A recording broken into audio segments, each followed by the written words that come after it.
Just going to make sure that we are good to go on our Zoom here. So I wanted to give a quick announcement, something that's kind of exciting that's going to be happening. For the first time, we're going to be doing a trainee research showcase for the center. And we've decided on Friday, May 10th, various end of the semester things and travel calendars. This was the time that worked out best for us. It's going to be here in this room. And I'm hopeful that some of our KU Med people might be able to put this on their calendar and come. The idea here is that we're going to feature sort of rapid fire presentations, about 10 minutes each, by center graduate students, undergraduate students. If there's research staff that are working on independent projects, they could do a short presentation at any stage of the research process. So if it's just an idea that you want to bounce around for a dissertation project, if it's something where you're collecting data or you're getting ready to defend, or you've got a conference presentation coming up, what we'll be doing is circulating in early April, at least some form of a abstract submission, but not really, just so we can make our schedule and know who's going to be presenting. And obviously, Laura, any of your students or anybody from your group is more than welcome to join us and give a presentation. I'm also in talks with a few different people to come give a keynote address as part of this. It'd be about a 30-minute talk, specifically focused on launching a career in addiction science and addiction research. So I've got some people at KU Med that I'm reaching out to that have gone to graduate programs, postdocs, and are now very early in their assistant professor roles. Because really, we hear great research at these talks from people from outside, but this event really is going to be focused on trainees. And so it'll be a chance for you to hear at least one example of how they navigated their career and have some chance to talk to them.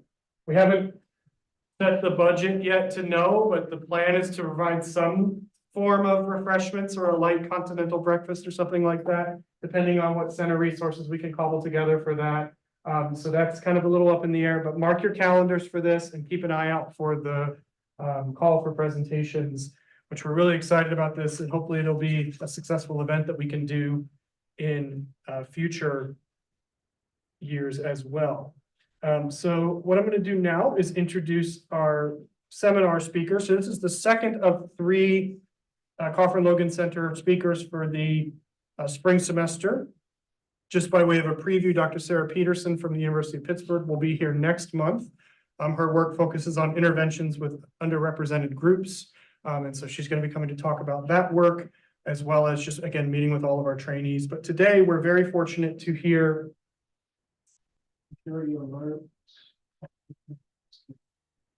unexpected. I have a video, like a internet video. Okay, we will try and see what my options are here.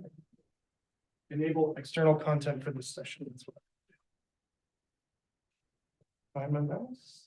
We should have troubleshooted this before, but we had great meetings this morning, and so we were running a little bit behind. So just forgive us on that. Okay, so without further ado, I'm excited to introduce Dr. Tory Spindle, who's an associate professor in the Department of Psychiatry and Behavioral Sciences at Johns Hopkins University School of Medicine.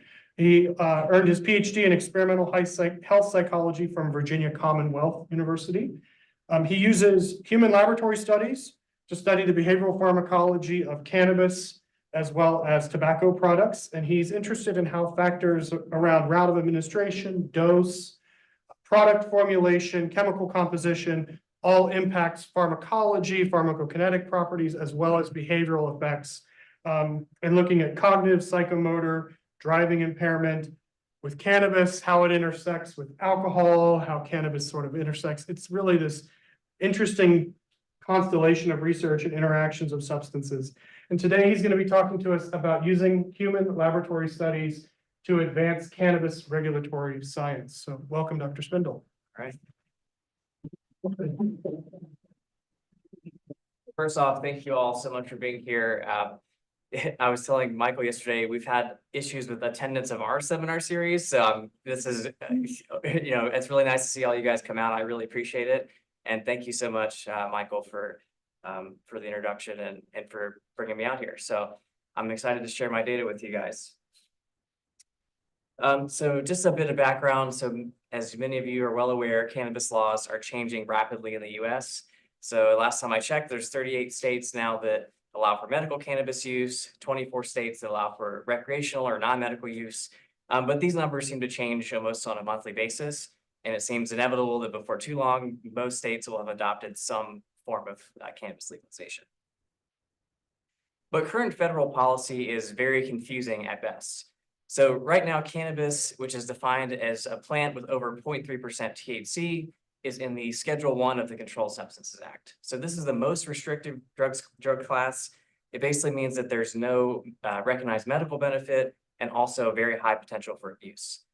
Conversely, after the 2018 Farm Bill, which was legislation passed, cannabis with less than 0.3% THC, which is also called hemp, is now federally legal. So this is why you've seen CBD products pop up, Delta-8 products. As long as it's derived from hemp and not cannabis, it's legal in all 50 states. There's some exceptions. Some states are starting to crack down on Delta-8, but this is why you saw such a proliferation of these products. And you can go into a grocery store or a gas station and get a CBD vape nowadays. But as far as current regulation of cannabis, there is no federal regulatory oversight. So the FDA doesn't oversee the regulation of cannabis products. And each state kind of has their own infrastructure and standards as far as regulation is concerned. And in fact, the FDA recently concluded that there is no existing regulatory framework to appropriately regulate cannabinoid products. And it would take an act of Congress to actually implement an appropriate regulatory framework. So we're kind of in this weird situation right now with cannabinoids. Why is regulation important? So we know that right now there's really poor product standards. So I've done some studies and other people around the country have done studies showing that cannabis products are often really inaccurately labeled. So if you have a CBD product or THC product, the doses are usually very inaccurately labeled from what it states on the label. There's also poor quality control, so there can be pesticides, heavy metals, and that sort of thing, and other contaminants. There's also really a lot of misleading health claims. So right now it's kind of the Wild West. Products can be marketed however they want. The companies make all kinds of health claims about medical benefits or do questionable marketing practices which try to attract youth or adolescents. And so again, there's really no regulatory body that can kind of reel some of this stuff in. And also improved regulation can mean better safety and increased effectiveness for medical use. So lots of benefits to regulation, and hopefully we're going to get there soon enough. So where does regulatory science come in? So cannabis regulatory science, as I view it, is really research to directly inform policies and regulations it's related to cannabis. And a lot of this is really future thinking because, again, there's no existing framework to implement any regulations that we might find from our research, as there is for tobacco products or other drugs. So the areas of focus for my research that I'm going to talk about here today are kind of two broad things. So the first is trying to understand what are the product features that could influence cannabis effects. So this might seem like a simple enough question, but there's a lot to unpack and a lot going on with that question. And the other part is how to identify cannabis impairment. So we know that more and more people are driving under the influence of cannabis. We need to be able to objectively measure impairment at the roadside. So that's the other big focus of my research that I'll talk about today. So this first area is, again, trying to understand what are the product features that influence cannabis effects. So this is important because cannabis products, as I'll talk about in a second, vary considerably. There's different types of products, there's different formulations, different constituents. There's a lot of moving pieces. So we really need to understand which of these product features are important and can influence the effects, and how exactly do they influence the effects? Do they change the magnitude of effects, the onset or time course? So all of these things are really critical for consumer education and making sure that dosing is consistent from occasion to occasion. And this work has important regulatory implications, such as, again, predicting dose delivery and acute drug effects. So you don't want it to be the case that every time someone goes into a dispensary and gets a product, they have a different effect, even at the same dose of THC. And currently, with all the different formulations and constituents, that is likely to be the case. And so this could be relevant for medical or recreational use. It's also important to inform product standards. So things like standard dosing units. What's a dosing unit that's appropriate for an edible, for example? And what are some allowable product parameters? So should we have 50 different formulations of edibles, or should there be just one or two? And so trying to understand, well, does this matrix influence effects, or does that, liquid vehicle influence effects is really going to be critical. And this can ultimately inform things like product warning labels and, again, help consumer education. If someone isn't aware that the onset of effects from edibles is wildly different, then that could result in very bad consequences. So I'll talk about that a bit more in a second. But studying cannabis is really complex and complicated. And the first reason is that there's many compounds of cannabis. So most people have probably heard of THC and CBD, but beyond that, there's a bunch of minor cannabinoids. So CBG, CBN. We don't really know the extent to which these have their own effects or might interact with CBD or THC. And then there's entirely different classes of compounds. So there's terpenes and flavonoids. So there's really even less research to understand how those are contributing to the effects.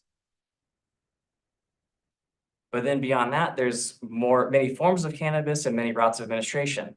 So cannabis is not really one thing. It's more of a product category. And then there's subcategories under that large product category. So you can smoke cannabis flower through joints or bongs or what have you.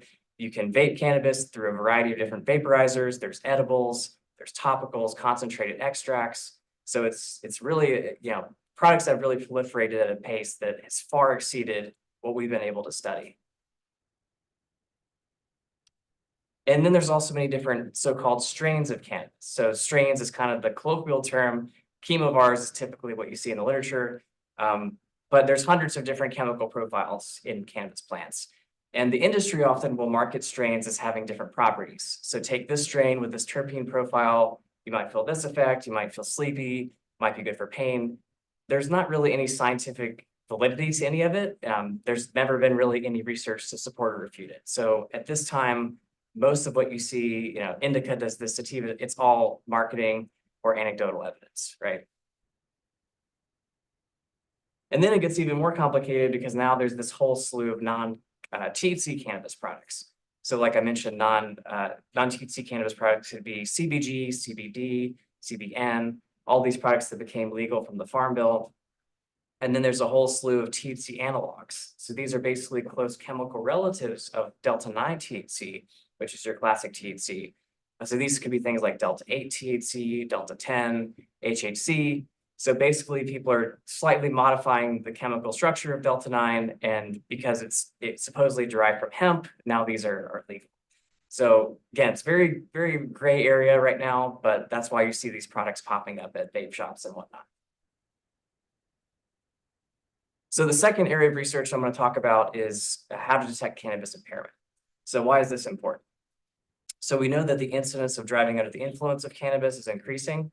So as cannabis is legalized in more places, obviously access is increased and stigma associated with using cannabis is decreased. So with that, more people are going to be driving and engaging in these kind of risky behaviors. So we really need to be able to, in real time, objectively find and identify people who are impaired and driving behind the wheel or operating machinery or working in the workplace and that sort of thing. And this can inform public policies related to impaired driving laws and how law enforcement actually goes about implementing these policies. So the way that we began answering these questions is through systematic human lab studies. So that's what I do at Johns Hopkins here. I'm at the Behavioral Pharmacology Research Unit, and my particular lab is called the Cannabis Science Lab. So basically how my studies work is we bring people in from the research community or from the broader Baltimore community, and we give them a cannabis product and we study what it does. So we have this kind of controlled environment where we have a known commodity, we know what the product is, and we study all kinds of different things. So first we collect biospecimens. We do blood samples, urine samples, saliva. This allows us to measure the pharmacokinetics or how cannabinoids are moving through the body. And this can give us some insight into the time course of elimination and that sort of thing. And if we're really interested in looking at pharmacokinetics over several days, we can also put people on an inpatient unit and have them live there for a few days. But beyond that, we asked people different subjective effects. So we, say, did you feel good effects, bad effects from taking that drug? This can give us insights into abuse liability or adverse events and that sort of thing. We also do cognitive performance testing, so things like working memory, psychomotor ability, all directly relevant to driving or working, operating heavy machinery, functioning in the workplace.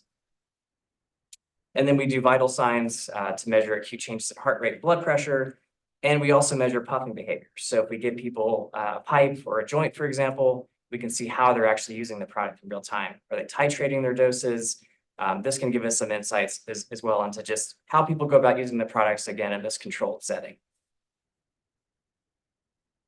And then beyond that, in my driving impairment work, we've recently gotten this fancy driving simulator. So we dose people and then stick them in there to see how that's impacting their driving performance. And I'll talk a bit about some of the driving measures that we're interested in, but there's a bunch of different scenarios and things that we're collecting during these studies. And then we also have a program now where we're doing field sobriety testing and actually getting trained by the Baltimore Police Department. So our guys go and do this like week-long course. It's basically the same course that the police do, fresh out of the academy. So it's kind of funny because everybody's in their uniforms, and then we have our RAs like just taking out, getting trained on how to do field sobriety testing. But I think it brings like kind of a more rigor to what we're doing, and hopefully at the end of the day, this community, the law enforcement community, will take our results for what they are because we've been trained by them, right?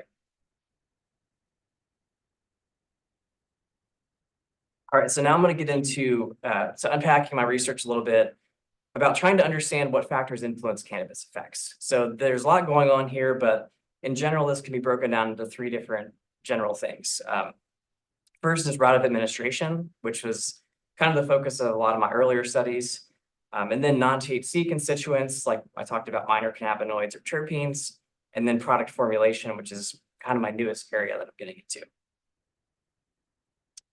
So impact of route of administration. Again, these were some of our earliest studies in the cannabis science lab, just trying to understand, at a basic level, if you gave someone the same dose, but you gave them a brownie versus had them smoke it versus had them vape it, what are the effects? How does it differ, the magnitude and time course?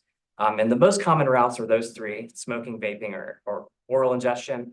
But topical products are also becoming more important. And so there's patches and lotions and all kinds of things. And so I've done a topical CBD study as well, which I'll talk about.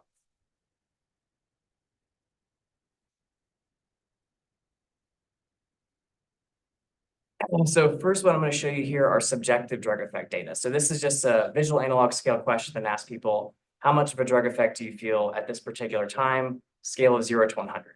So that's what you see on the y-axis. I don't know if this actually works. Do I have a pointer up here? It's kind of small. So Anyway, and then on the x-axis, you see the time points that we asked this question. So a couple things to point out. Again, so we kept the doses the same. We just changed the route of administration. So looking at both the 10 and 25 milligram doses, you'll see that if you look at smoked versus vaporized, people actually are getting stronger effects from vaporizing the same dose of cannabis compared to smoking it.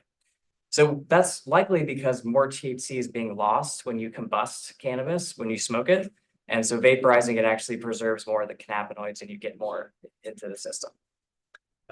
For oral ingestion, we see a very different time course. So people don't feel their peak effect until about 2 or 3 hours after ingestion, and they don't even feel anything until about 45 minutes after ingestion. But overall, the magnitude of effect ends up being pretty similar. So they feel a similar strength of effect when it's all said and done to smoking cannabis. But again, there's this huge time delay, which has really important implications for dose titration. You can imagine a scenario where someone takes an edible, they wait 30 minutes, they don't feel anything, take another one, then they kind of both converge 2 hours later and they end up in the ER having really bad drug effect. So we also administer cognitive performance tests in our studies, as I mentioned. So this is a working memory test called the PACE-AT. Lower scores on this would indicate more impairment or worsening performance. In this particular task, we don't really see that 10 milligrams does anything across the 3 routes, but at 25 milligrams, we see pretty similar results to what we saw with the subjective data. So again, vaporizing cannabis results in more pronounced impairment compared to the same dose of smoked cannabis. And we see that oral cannabis results in, again, a similar magnitude of impairment, for smoking. It's just that the effects happen much, much later. And so part of the reason we collect blood THC levels and analyze these different analytes is because it can give us some insights into the pharmacodynamic effects we're seeing. So what you're seeing here on the left is whole blood THC levels. And then on the right, you're seeing whole blood 11-hydroxy THC, which is a metabolite of THC that is actually also psychoactive. And so what you're seeing is that people actually are getting more THC in their blood when they vaporize versus smoked cannabis. So again, more of the THC is lost when you combust it versus when vaporizing. And interestingly, we see that for whole blood 11-hydroxy, we actually see higher levels in edibles versus smoking or vaping. So this is, again, a psychoactive metabolite that's formed when you ingest cannabis. So this suggests that the effects of edibles are at least driven partially by this psychoactive metabolite. I've also done some topical CBD studies recently. So this was a study actually contracted to me by the Department of Defense. So they were interested in drug testing was their main question. If someone uses one of these products that is legal in all states now, so it's got CBD in it, but also a little THC, could they test positive on a drug test to inform policies for military personnel? So I gave people different types. These are all commercially available products, so lotion, a balm, a patch. And we had them use it both in an acute dosing session in the lab and then also for 10 days on an outpatient basis. So some of our questions were, are cannabinoids absorbed into the body? Do they produce any psychoactive effects? They do have a little THC in there. Do people feel anything? And so again, this was the main intent of this, though, was to inform drug testing. So these are, again, some pharmacodynamic data first. So drug effect overall, feel a drug effect at all, drug liking, and then cognitive performance again. So overall, we're not seeing that these really do much in the way of pharmacodynamic effects. Interestingly, people do report an increase in drug liking, but it's actually similar to placebo. So there's some expectancy effects happening, which is kind of interesting. But overall, no impact on cognitive performance or subjective effects in any meaningful way. Here, I'm showing you the pharmacokinetic data again. So on the left, you see blood CBD levels. On the right, you see urine THC carboxy, which is the metabolite of interest in drug tests for cannabis. So we don't really see THC being detected in blood, and it doesn't really, these seem like they don't really impact urine drug tests. But what was interesting was we do see CBD is actually delivered into the blood from using some of these products. So for example, the lotion actually did deliver appreciable levels of CBD, and some of the other products did as well. But then the patch, for example, didn't deliver anything. So there's clearly differences in terms of the chemical profile of these products or permeation enhancers that could facilitate absorption, which is also really interesting. So some of the implications of these route of administration studies. So within a given route of administration, generally, if you increase THC, the overall effect is going to increase. Vaporizing cannabis seems to result in stronger effects compared to smoking. Again, likely because there's less combustion and there's less drug loss. We see that oral cannabis effects are delayed, but again, similar magnitude to what you see from smoked cannabis. But this really complicates dose titration, right? Like I talked about. And then we're seeing that topical products can deliver cannabinoids transdermally. At least under these scenarios, though, they don't really seem to produce any psychoactive effects. But there are absorption differences across formulation. So I want to do more to kind of see why is that? Is it because of permeation enhancers? Is it something that the person is doing at the individual level that could facilitate absorption? So there's a lot more to do there too. So next, I'm going to get into my research on non-THC constituents. So again, as I mentioned, just aside from THC, there's a bunch of other constituents in cannabis that could potentially play a role and influence the effects.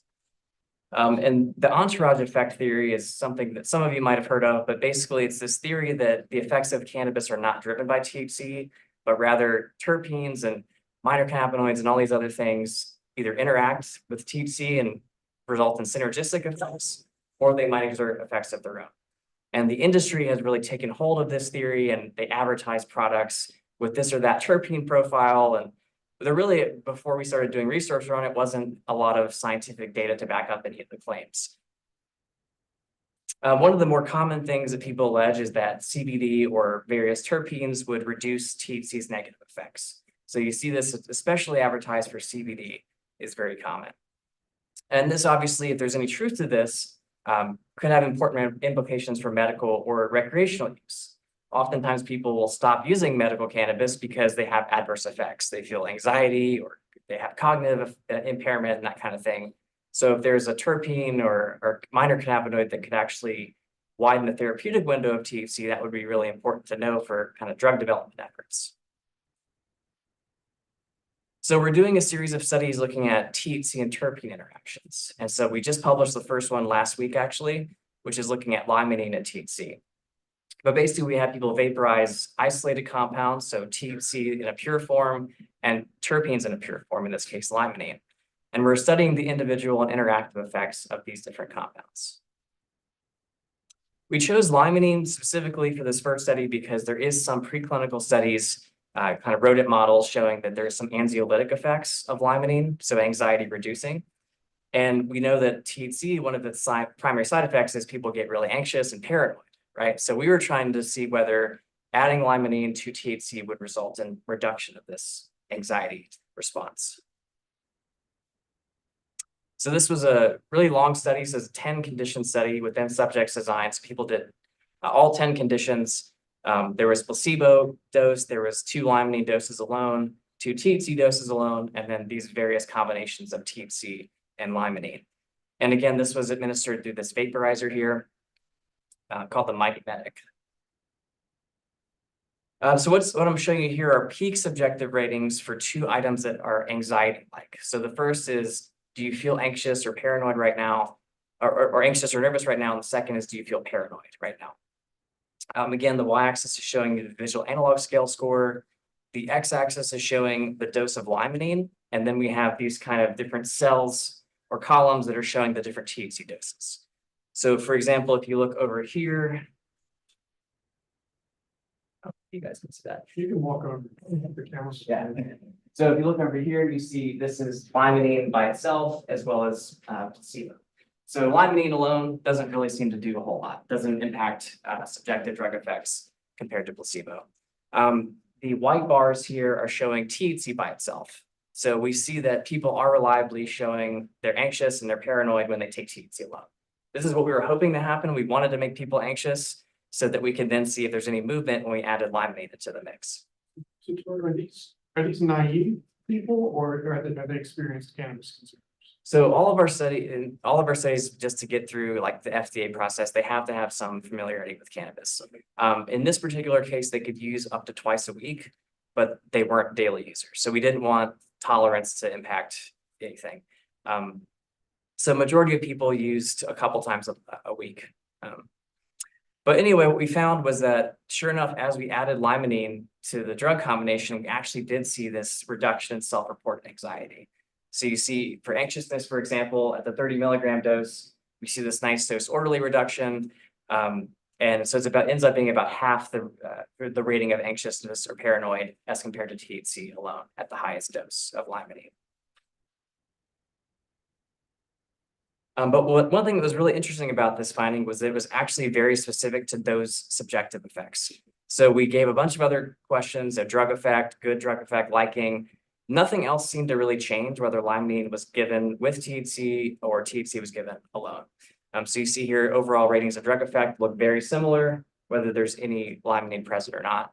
And again, limonene by itself doesn't really seem to do anything. So we've also done some other studies looking at THC and CBD interactions. So again, CBD is probably one of the most commonly alleged minor cannabinoids that can reduce THC's effects, at least in the marketing materials that you see. So we did a study where we just had 3 experimental sessions. People came in and took a placebo brownie. They ate a 20 milligram THC brownie, so just THC by itself, or 20 milligrams THC plus a pretty high dose of CBD. So we were interested in the interactive effects of CBD and THC. So first, again, I'm showing you subjective ratings for do you feel a drug effect? And overall, what we're seeing is actually counter to what people would say and marketing materials would say. Taking CBD and THC together actually results in stronger effects. So you see the combination conditions, which are the orange triangles, you see stronger effects overall across the session compared to THC by itself. We also see the same thing in cognitive performance measures. So we have our PACE-AD working memory test, which lower scores would mean greater impairment. And then this is a divided attention test where higher scores would mean more impairment. But overall, again, the combination of the two seems like it actually results in more impairment compared to the THC by itself. Again, very counter to what people allege and typically think. But the answer to this is again found in the pharmacokinetic data. So what we're actually seeing is that this is again blood THC levels and levels of the 11-hydroxy metabolite of THC, which again is also psychoactive. But we're seeing that when these two are taken together, it actually results in competitive metabolism. So they inhibit each other's metabolism, and this results in greater circulating levels of these compounds. And that's why we see such differences in the magnitude of pharmacodynamic effects.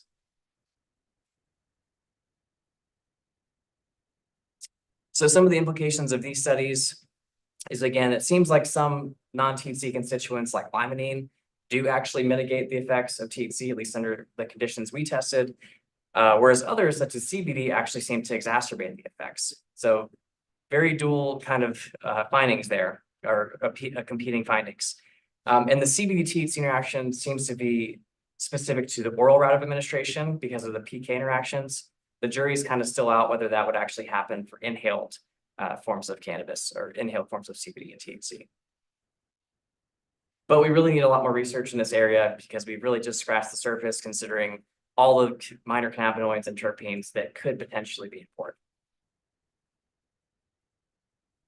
So some of my newest work is looking at the influence of product formulation. So I'm starting this off by looking at cannabis edibles. So cannabis edibles are kind of their own vast product category. So there's brownies, there's gummies, there's drinks, hard candies. And so my question is, does the liquid vehicle or food matrix impact absorption or the effects that people might feel? So we did one study where we gave people different doses of CBD or different formulations of CBD, but held the dose constant. So they took 100 milligrams of CBD in a capsule and Epidiolex, which is an FDA-approved CBD medication, and then CBD suspended in like a cough syrup like you'd use over the counter. And these are blood concentrations of CBD by the different oral formulations. Again, same exact dose, 100 milligrams, all we changed was the formulation. And you see that there's very big differences in absorption. So Epidiolex results in the greatest absorption of cannabinoids, but the same dose in a different formulation results in much less effective delivery. So this is a CBD study, so we wouldn't expect any psychoactive effects, but I want to take this a step further and look at THC-infused edibles. So I have a new grant that it's actually being reviewed by the IRB next week, so I'm hoping it's approved, but it's looking at 3 different formulations of THC edibles. So our classic brownies that we've done before, nano-emulsion drinks, which are this kind of new craze, and then gummies. Nano-emulsion drinks are interesting because it's this technology where people shrink the particle size of cannabinoids, and supposedly, if you look at Reddit, it says that it results in faster absorption. And this was actually the only grant I ever included, but there was no preliminary data, and actually included a quote from Reddit in the grant. So I'm pretty proud of that one. But yeah, so it'll be really interesting to see what happens with all of that.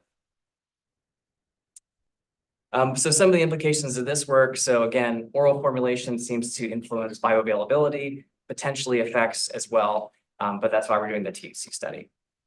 But other product features could also be important. So the vehicle and vaping products. My dissertation work was actually with electronic cigarettes, and we found that the vehicle and e-cigs can influence nicotine delivery. So I imagine the same thing is also true for THC as well. We also want to start looking at more user characteristics. So things like diet. Did you ingest CBD with food or without food? Was it a high-fat or low-fat meal? Biological sex. Obviously, there's been a lot of work on sex differences, but we want to keep doing more work in that area. And then age. As older adults start to use cannabis more often, it's going to be important to look at how those kind of differences in terms of impaired metabolism could impact the effects. Okay, so with my remaining time here, I'm going to shift gears a little bit and talk about my impairment studies I'm doing. So again, with cannabis being legalized, there's really this increasing need to be able to objectively measure impairment and do it in a reliable fashion. And also to be able to differentiate someone that has used recently and is impaired from someone that maybe used the night before and is a medical user and isn't impaired any longer. So it's really, really critical that we have a sensitive measure in that way. Currently, the primary methods that are being used to detect impairment at the roadside across the US and other jurisdictions are kind of modeled after alcohol. So one is blood THC per se limits. So states have arbitrarily, in some cases, defined a limit that says that that person is legally impaired. So some of these could be 2 or 5 nanograms per ml, and it's taken in the blood sample. Other states have adopted really conservative policies, zero tolerance policies. Basically, if you have any amount of THC or metabolites in your blood, you can automatically be charged with an offense. And the other approach is, again, based off of alcohol, the alcohol model, and that is effects-based laws, so field sobriety tests. But as I'll talk about in a bit, neither seems to be very valid for measuring cannabis. So I have a study it's a grant that's basically 2 different studies trying to characterize driving impairment from different routes of administration, novel routes specifically, so oral and vaporized, alone and with alcohol. So we know a lot about combination of smoking cannabis with alcohol. We don't know a lot about these new routes of administration with alcohol. And we're also trying to see whether behavioral measures or biomarkers are at all predictive of driving performance. So this study it's broken into 2 different studies. The first is underway now, which is the oral dosing plus alcohol study. And the second, which I'm going to get approved hopefully in the next few weeks, is vaporized cannabis plus alcohol. So it's a double dummy design, so people always get cannabis or always get a brownie and always get alcohol. It's just that sometimes one's active and one's placebo. So you see here, there's placebo conditions, basically double placebo. There's 2 THC doses alone, so they get THC plus a placebo drink. And then there's alcohol doses alone, so 0.05 and 0.08. And then there's these combination conditions at the 0.05 BAC. And in this study, we're using the driving simulators. This was the first study we got to use this, which Michael and I talked about how our foray into driving simulation was a lot. It was a lot of work to program it and stuff, but we're excited about what we're doing right now and the data we're producing. But we assess driving in a bunch of different ways. So driving is a really complex task. And in our study, we have them do 25-minute drives, and they do that multiple times throughout the day. So it's a lot of driving, and we're assessing a lot of different things. So we have people do these like controlled driving tasks or scenarios. So one example would be like a car following task. So this car appears in front of you and you have to keep and maintain speed with the car as it accelerates or decelerates. And while you're doing that, you have to stay in your lane. There's also divided attention tasks. So you're again trying to stay in your lane while responding to peripheral stimuli. It's kind of like driving and fiddling with the radio, trying to do 2 different things at once. We also have other kind of things like crash avoidances. So you're suddenly driving and something jumps out and you have to, react to it. And then we have these kind of general passive outcomes we collect too. So speed, percentages of time over the speed limit, lane departures throughout the drive, and traffic violations, red lights run, stoplights run, and that kind of thing. So I just want to show you a quick image of what a crash avoidance might look like. So this is one of my RAs driving through a neighborhood. And so basically something suddenly emerges and she has to react to it. So it's the dog pops out. It's funny because participants, whenever the dog comes out and they hit the dog, they get really worked up. But there's another alternative scenario where they can hit a kid and they don't seem to care about that. So, but yeah, part of the fun of this, I was telling Michael, so this is a within subject study. So we had to think of unique avoidances because you don't want someone to do this and then every time they know, oh, well, this is where the dog comes out. So we had to do all the drives have to be different and unique scenarios. So part of it was me and my postdoc coming up and racking our brains with what's the 30th different way we can have a avoidance and it's comparable to the other ones. But this is just one of my favorites and one that, people get worked up about. But, while we're doing this, we can measure what was her reaction time. So when the dog was triggered to when she hit the brake, what was her latency to hit on the brake, and what was her time to collision at the time of hitting the brake. And as you can imagine, when someone's impaired, that they start to get closer and closer to hitting it. Sometimes they do hit it. So we take all that driving data from the passive tasks and from those concentrated tasks, the control tasks, and we integrate it to produce a global drive score, which is something other folks have done too. So that's what you're seeing here, our peak change on global drive score across the different conditions. So a couple things to point out here. So you see that first off, there's nice dose orderliness within the two drugs. So when people take a higher dose of THC, they get more impaired. Same thing with alcohol. So this demonstrates that the simulations we programmed are sensitive to drug effects, which was good news.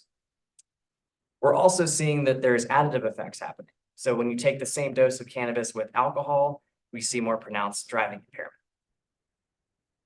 But one of the more interesting things I think from the study right now is that if you look at 0.08 by itself, which is again the legal limit for alcohol, it actually looks really similar to a sub per se limit of alcohol plus cannabis. So 0.05 plus 10 or 0.05 plus 25 milligrams of THC actually looks very similar to 0.08. So you can imagine that this suggests that if someone were to get pulled over and they have a 0.05 BAC, they wouldn't be deemed impaired.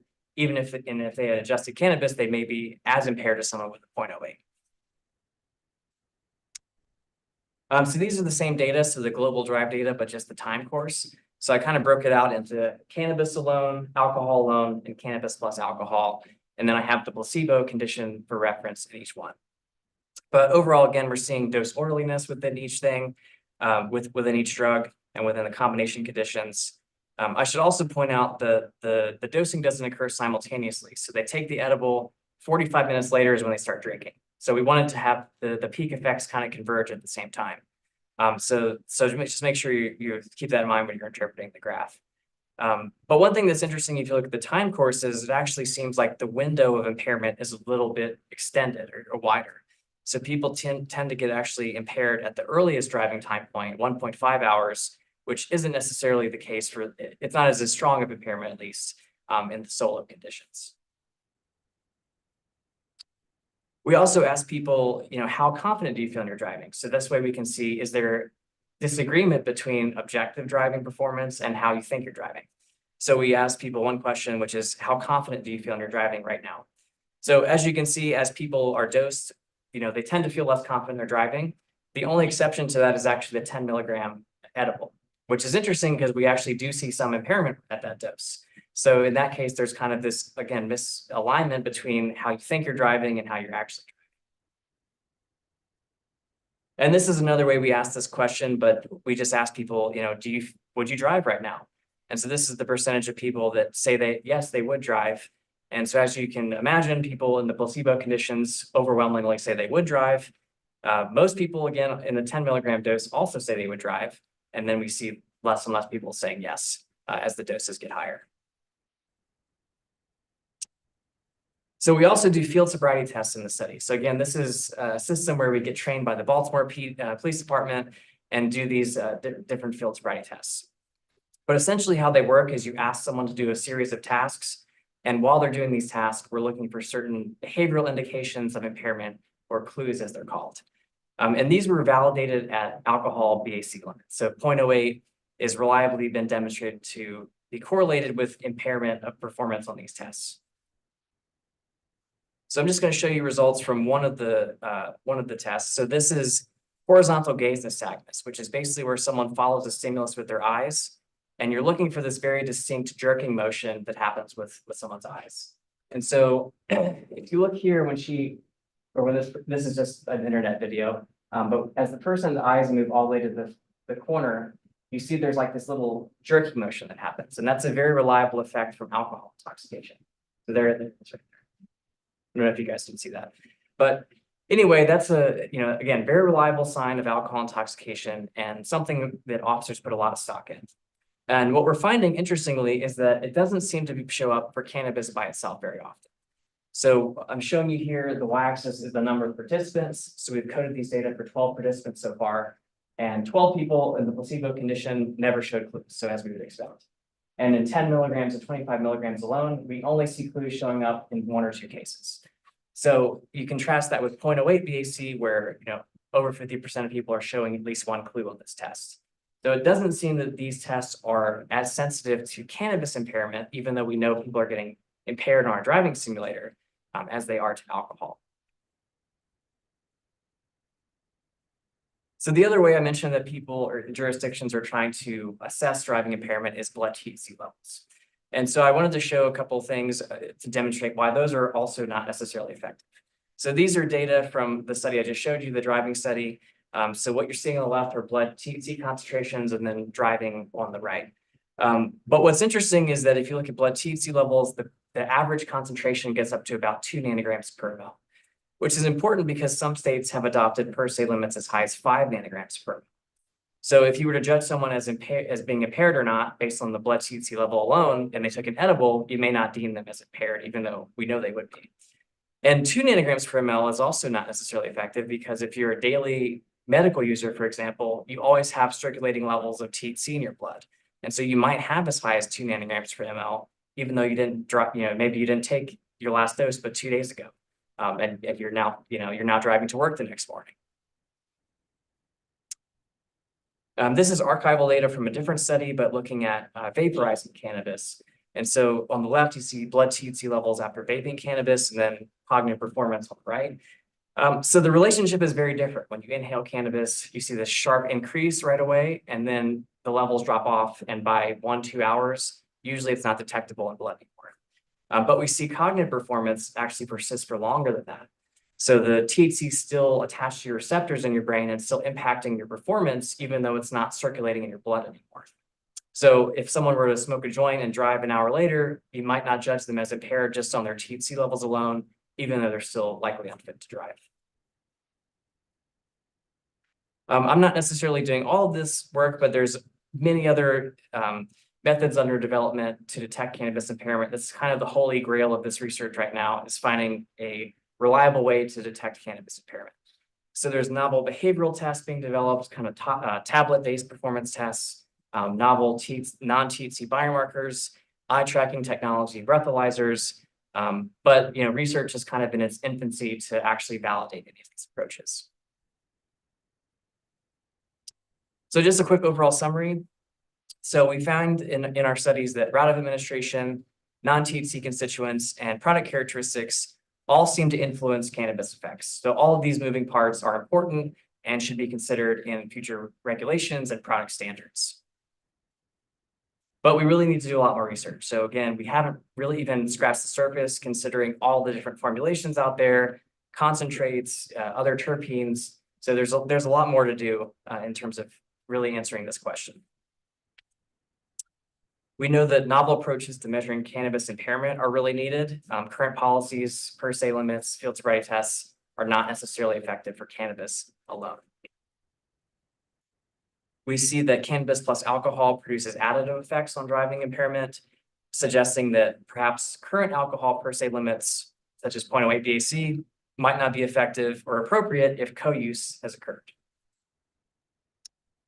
And I hope I've convinced you that human lab studies are really an ideal way to kind of answer some of these questions in a systematic way and inform future regulatory actions for cannabis. So with that, I'll conclude. I just want to thank my many collaborators and research and nursing staff, NIDA for their support, NIDA Drug Supply Program, Wana Gummies and Vertosa for helping us make drinks and gummies in our lab, and also our study participants who without them, we couldn't do any of this stuff. And if you ever want to get in touch with me, my email is right there. And then you could scan that QR code if you want to go to our website and see studies we have going on. So thank you.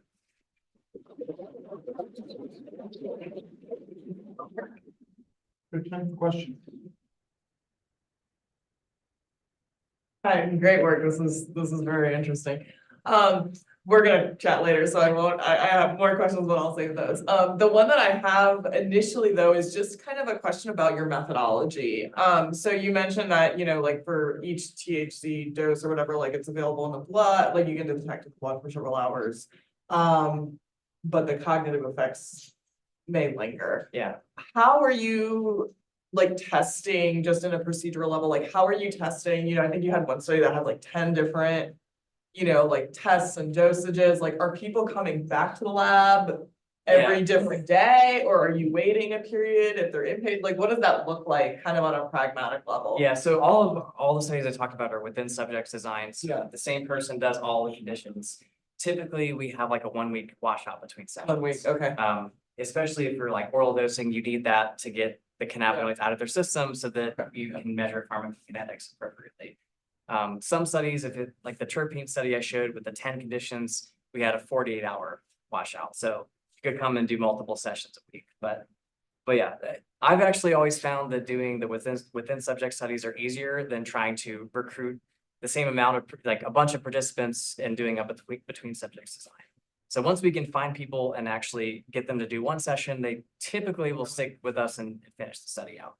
Interesting. Yeah. Thanks. So, I actually, when I was up in Canada, right around the time of legalization, I went to a conference that was sponsored by cannabis industry. And so they had like an exhibitors like thing where all these different companies had big booths, and it felt like you were walking into like a pharmaceutical company. So they had tons of money. One of the things that really sort of surprised me was one of the major companies, you walked up and they had these iPads on pedestals. And they had like slider bars where it was basically like, oh, my anxiety, I'm gonna move it over to this point, my pain to this point, my mood to this point, whatever. And then you press submit and then out pops out. Yeah, use this terpene. Use this, Yeah. use this Yeah. product. And basically what I'm getting from your talk is there's very little, if any, science behind it. It's No. just marketing. It's pretty much just marketing. I mean, there's been a couple kind of observational studies where people track what strain they're using, but you know, the products are not chemically profiled. One guy gave me this anecdote, which I thought was funny. So the High Times does like the strain of the year every year. And so indica and sativa are like the two camps, right? And so there's this one strain called AK-47 that won the indica strain of the year in 2017, and then in 2020 won the sativa strain of the year. So the same strain won these two, you know, so it's all marketing right now, and there's not really much evidence. And, you know, our terpene studies are really kind of boiling it down to like isolated compounds, but that's not necessarily reflective of how people are using these products. So they're using cannabis that has a bunch of other terpenes. But we wanted to kind of really boil it down and see, well, what are these things doing at an individual level? But, you know, we want to eventually start doing more. And part of it, the challenge is access to products, because there's only certain places you can get cannabis for research. So yeah, it's partially improving, but still very challenging to get stuff that's representative of the market. When you're testing your like field sobriety test, do you do baseline with participants first to see if they would like pass it normally as opposed to when they're intoxicated? Because if you are pulled over roadside, they just test it with regardless of can you stand on 1 foot normally? So Yeah, so this is. No, it's a good point, and actually that's kind of why all the behavioral tests, it's challenging to, because you can just get, you know, one snapshot in time, how's this person performance, but some people are bad at balancing, you know, so what do you do with that? But to answer your question, in all of our performance tests, we typically have people do like a training session. So they do a session where it's not the experiment, they just come in and they drive, they learn how to drive, they learn how to do the cognitive tests. We want them to have a stable baseline because we don't want them to be, you know, having practice effects as they're in the study. But again, you know, with the field sobriety tests, it's kind of a catch-22 because oftentimes in the real world, they're done kind of first time anyone's ever done it. Yeah. You know, but with the nature of these studies within subjects design, it's kind of the best thing we can do is to just have them trained up and have a stable baseline. Yeah. So I'm thinking about a study that was like published like 10 years ago, I think, something like that, where they looked at the proportion of THC and then other cannabinoids that was captured by the DA over some period of time. When they show us like this clear trajectory of like the marijuana you get in the street, the THC had been kind of shooting up from like 30%, Yeah. whatever, right? And so I always assume that that's kind of that's a response to market demand, right? So it's THC is the psychoactive, CBD is whatever, right? And so, but then you're showing data that, at least in the specific study, that the subjective effects did seem to differ based on percent of THC compared to the CBD, right?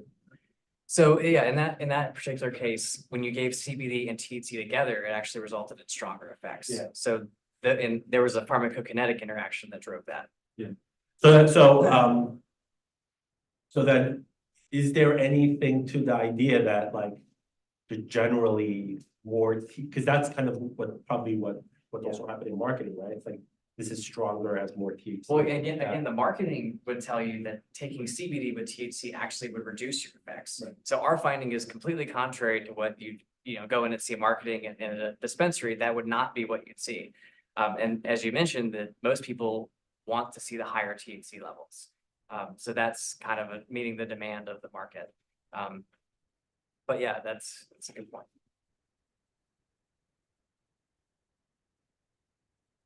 Are there like vape products with the 11 hydroxy metabolite already isolated so that metabolite is in other products, or people get the effect of that metabolite in other products besides like the edibles? So I don't think there's any products that have come out because it's not naturally occurring. So it would have to be synthetically made, meaning, you know, it would be a Schedule I drug if you synthetically made it. So it's made naturally in your body when you break down THC. But yeah, there actually haven't been studies since like the 70s that have kind of compared 11 hydroxy to THC. So it'd be cool to kind of do that stuff again with more modern measures. Mark, I had a question about your limonene versus THC study where you subjectively asked people if they were feeling anxious. I was wondering, did you also take like an objective measure of anxiety, like a physiological like heart rate measure? Is that data really important? Yeah, so interestingly, I didn't show that data, but we do actually do physio measures. And what was interesting was heart rate actually didn't change at all. So we actually have another subjective question that says, do you feel like your heart's racing? So that one mirrored the anxiety and paranoia where people felt like they were having this less anxious response. They felt like their heart was racing less. But if you look at the spike in heart rate, it was the same. So THC reliably increases heart rate. So that, you know, that's not too surprising. But yeah, it's kind of interesting dual finding there, or opposing finding. So thinking about kind of like the entourage effect and all these different compounds in cannabis and potential interactions, how do you begin to prioritize, I guess, which ones to assess? Because you can't look at 100 in one study. Yeah. So I mean, it seems like it's going to take years to really look at every potential. Yeah, and we chose the ones we chose to begin with. We chose limonene, pinene, and myrcene because those had the most preclinical data. So we thought there might be a signal, and they also had the most prior human exposure data. So we kind of have to be strategic about what could we actually get approved. We have to go through the FDA and justify dosing and whatnot. So we can't really give compounds that have never been given without demonstrating safety, tox studies, and all kinds of stuff. So it was partially strategic in terms of why, in that sense, why we chose them. But yeah, to answer your question, it's going to take a long time to do it. And then, like we mentioned, you get into, well, what about a strain of cannabis that's high in limonene versus one that's not? And so there was too many moving parts to do it that way. And all these other, you know, cannabinoids or terpenes could have also influenced things. But the way I see it is this is more leading towards like drug development efforts. So someone could just formulate a THC product that has more limonene in it. And that could be a suitable thing for a medical user. So it might not necessarily even work for, you know, a person smoking cannabis that they buy from a dispensary. And in fact, the ratio that we found was basically a 1:2 that was the most effective. So 30 milligrams THC and 15 milligrams limonene, that's not really typical of cannabis. That's kind of, you know, that's much more limonene than you'd ever find. So it could be that, you know, it's again, just kind of leading towards more drug development efforts than anything. So I think we'll stop there. If you are joining us for the trainee lunch, this time it's going to be back up in the Cofrin Logan Center on the 3rd floor. So we'll start that in about 5 to 10 minutes when we get upstairs. If you want to make your way up there. Thank you again for your talk.